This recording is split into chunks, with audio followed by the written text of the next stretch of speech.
living quarters were dread, and the bed, though comfortable, was devoid of ornamentation, and the same could be said of the furniture, and her wooden bookstand and writing table. The same could be said of the furniture, her wooden bookstand, writing table, and closet. At the age of 47, Imperia still retained all of her youthful splendor, and her body was still solid despite having given birth to 5 children, and her long, dirty blonde hair had few gray hairs. And both went inside Imperia's room while Melina and Gallus waited outside, and both removed his feather hat and he saluted his queen. And Imperia got up and did a slight curtsy before sitting down, and she said to Bors, "You are late, and I was told your party had arrived around noon." "Forgive me, my lady," said Bors, "and my companions and I were distracted by the magnificence of your new pavilion. It is truly an architectural wonder, so unlike anything I have ever seen before." "There's nothing to apologize for, Boris, dear, and new acquisitions are always a bother to house trains, and no one blames you for losing track of the little nymphs." And she added, "What is she like, other than her little disappearing habits and whatnot?" And both answered, "She talks like a little boy, but at times she can be sweet, and she has all of her teeth." "That's a first," said Imperia, and her cold blue eyes glowed with a strange fire for a second. "Yes, she has very nice teeth, pure white too, and her breath smells like a peppermint," said Boris, remembering. Imperia frowned and looked up, and her velvet dress rustled a little as she shifted her sitting position. And she then said, "Yes, now I remember. Undine had all of her teeth. She was always very fussy about her hygiene. Perhaps, and this is a habit of purebred nymphs," suggested Boris. "Maybe. Up until now, all of our stars have been considered 3rd or 4th generation enslaved nymphs, and it is rather refreshing to engage with a nymph whose humor has not been tainted by modern vices," said Imperia, smiling. And she added, "Speaking of her human, what wellspring of knowledge does her mind contain? She seems oblivious to our customs and fashion sense, and when I cite the words of contemporary writers, she yawns and goes on about her business. It is truly impossible to have an intelligent conversation with the girl since she has such short attention span, and most of the time she seems either bored or sleepy," said Bors. "One cannot blame her for finding your company boorish, my dear Bors. And as for her insomnia, a simple potion or a comfortable bed can remedy that problem," said Imperia, dismissing the problem. And both were silent for a moment, and then seemed to incline to inform Imperia of the other peculiarities, and a month was enough for everyone to notice them, and Imperia's institution told her that she was not getting the complete story, and so what alarmed she asked, "Is her chastity intact?" "Gareth checks, all of her goods are intact," said Boris, sighing in relief. Imperia was still a bit suspicious, but she decided not to press the issue, and she said, "Well, bring her in." Gareth, who was eavesdropping, opened the door for Melina, and Melina in a way to be allowed to be seated, and she unceremoniously sat in an armchair facing Imperia. And the Queen Imperia looked at Melina for her to do, and Melina also eyed Imperia with bored disdain. And taking a serious tone, Imperia said, "Do you know why you're here? These men bound my freedom, and as a favor, I agreed to see you and aid you in whatever it is that you might need," answered Melina. Imperia glared at Gareth but said nothing, and her bargaining position was slowly being diminished, and she then said, "I was under the impression that you were but a mere child, yet you dare speak to me as if I was your equal. The laws of man and the laws of nature rarely coincide. As for power relations, I am not your equal, Galatea," said Melina. Boris reminded Melina by saying, "Girl, we have already told you our mistress was called Imperia la Divina." Sure she is," said Melina. And by now Imperia was starting to grow annoyed, and Imperia quickly scribbled an invoice with the payment that was owed to Boris and Gallus. And Melina behaved just like Imperia had expected, and then some. Though careful grooming, she could become one of her most successful courtesans, and as for Boris and Gallus, after Boris and Gallus received their dues, they went to take Melina to her governess, and this was the last time they were going to see her, or so they believed at the time. And while walking there, Boris asked Melina, "Why do you have to be so mean to our mistress? She was showing you the utmost courtesy." "Just because someone is insulting you in a nice way does not change the fact that they are being mean to you," said Melina. believe no insult was implied, commented Gareth. That's what she wanted you to think, said Melina. Still, that will not change the fact that she saved you from becoming a common prostitute or worse. You should have at least tried to be polite, said Gareth. I was being nice. I just did not see the reason to kiss up to her, said Melina, putting the hood over Rose back on. This response made Boris and Gareth laugh heartily, and when they were done laughing, Melina asked, so what happens now? Our lady has assigned you one of the strictest governesses in the business, meaning you will get whipped on a regular basis, explained Boris. Why, I don't need a teacher. What can she teach me that I don't already know? Whined Melina.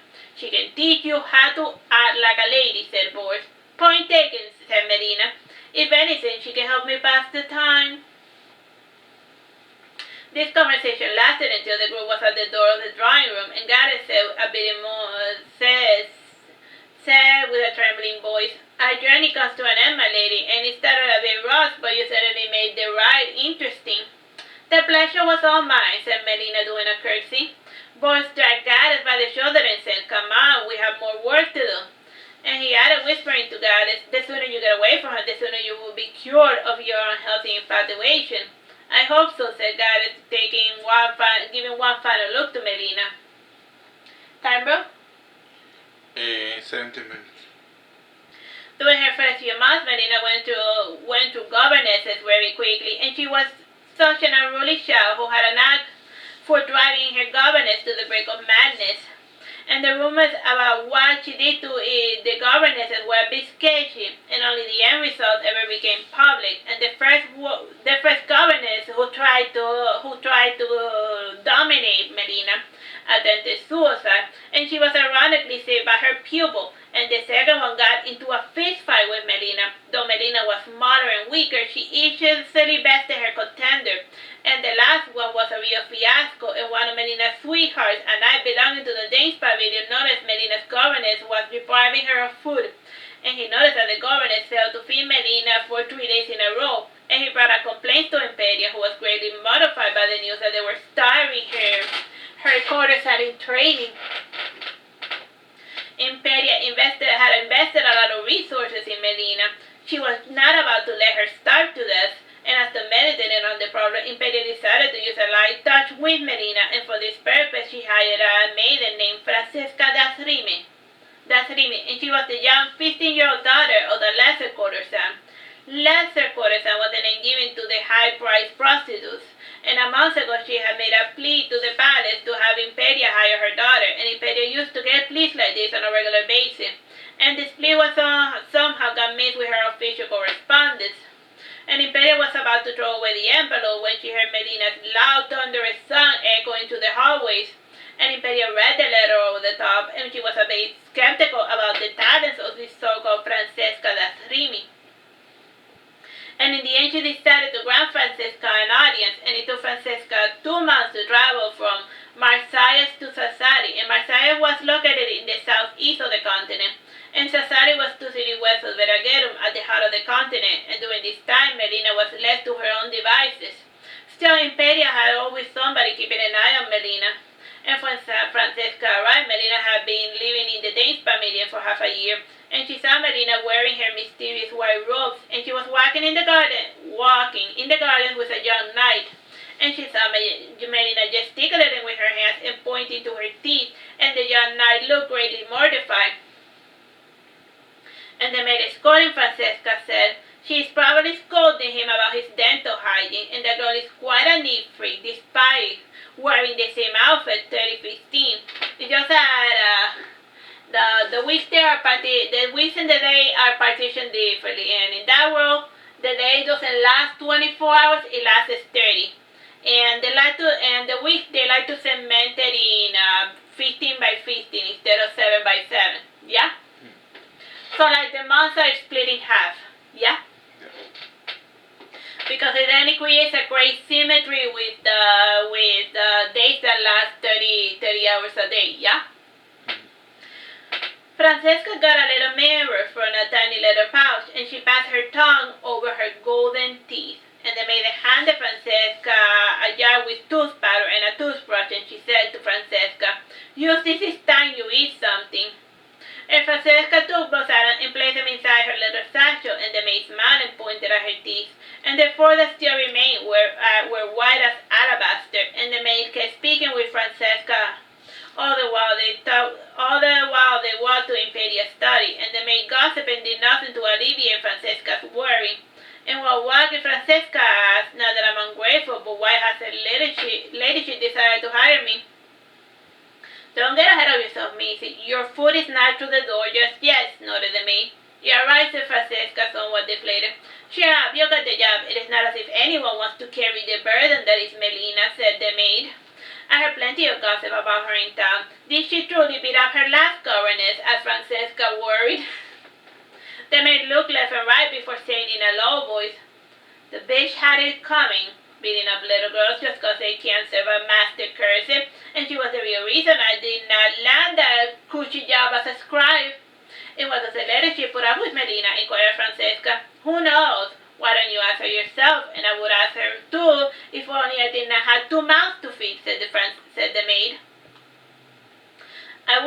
It would be out of line if I were to ask such an impertinent question," retorted Francesca. And the minor chicha was put to an abrupt end when the bear entered Impedia's study, and the maid looked loudly to make her presence known, and taken aback, Francesca said, "Don't now so loud. Do you wish to arouse her anger?" "That's not my problem," giggled the maid, and she then said loudly, "My lady, I brought Madame Francesca." And the maid waited to get Impedia's permission to enter, and after 5 minutes of silence, the doors opened, and a voice said from within the room, "Come in." Time, bro? 11 minutes, 50 seconds. Francesca remembers being taken aback by the martial tone of Impedia's story, and she had imagined Gimmick across the wall, fine silk and jewelry lying about, and Impedia was wearing a dull white dress, and it was devoid of ornamentation. And based on her clothing, Francesca could only guess why Impedia was wearing the traditional widower's attire. Impedia had never married, and there was never any hint as to the identity of anyone who was close to her heart, though she did have many lovers, and as far as anyone was concerned, Impedia was completely incapable of falling in love, and she did not even have any maternal instinct for that matter, or even showed any affection to her own children or anyone of her own flesh and blood. Francesca noted all of these small inconsistencies, and she was a smart lass. She quickly changed her brown nose in strategy. And while Francesca studied Impedia measured her guess, and this unspoken battle which lasted for minutes that felt like hours, and eventually it was Impedia who broke the silence when she said, "Sit down and have some tea with me." Alright, let's just leave it here for now. Bye-bye and God bless.